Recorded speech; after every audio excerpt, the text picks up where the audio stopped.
Hi, good morning. This week we're going to talk about Chapter 9, which looks at introductions. One of the most important things you can do to get the audience's attention and to get them engaged is to have an engaging introduction. So we're going to look at three things: the importance of an introduction, the attention getter, and then, of course, the rest of the steps of the introduction.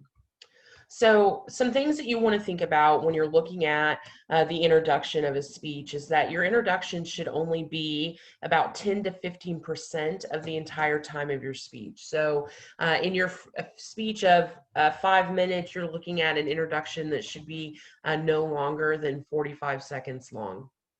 And what that means is that you have a very small window in order to get the audience interested in the topic. So if you have a well-developed and delivered introduction, the likelihood that your audience is going to be more engaged is higher. Other than that, an introduction has 5 primary functions. It gets the attention and interest of the audience. It states the purpose of the speech. It establishes your credibility, which is the audience's desire to connect with you or to view you as credible.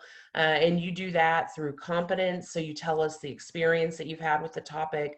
The audience needs to feel that you're trustworthy and that you are caring.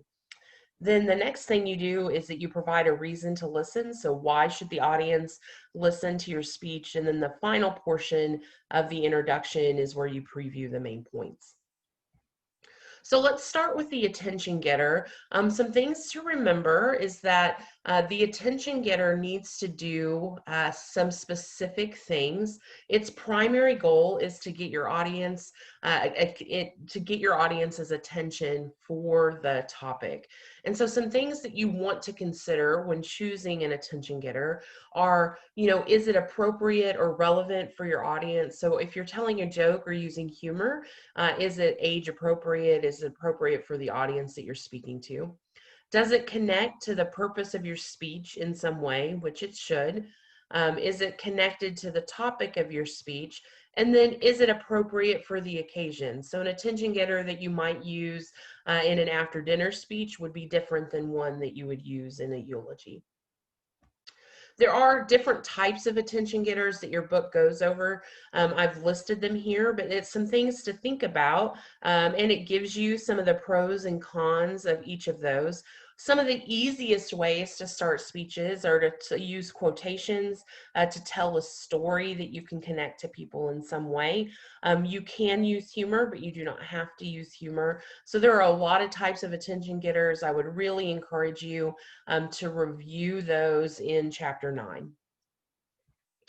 And then the rest of the introduction, you want to connect and to just be a solid preview of what the speech is going to look like. So you want to tell us what the topic is immediately after the attention getter. You need to give your audience a reason to listen. So why should they care about your topic? And that can be anything from it increases their knowledge on the topic, or maybe it's something that you want them to do, but tell them why they should care.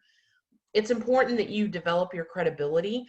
You can do that by telling us your experience with the topic, your interest and passion in the topic, and you also just appear credible when you look like you are very well prepared.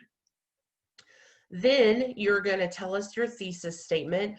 Chapter 9.3 has a great checklist for you that I would strongly encourage you to look at as you're writing your thesis statement. And then the last thing that you're going to do in the introduction is to preview the main points of the speech. So the introduction is short, but it is important for your speech, and especially in terms of getting the attention of the audience. So spend some time thinking about how you want to craft your introductions. Thank you.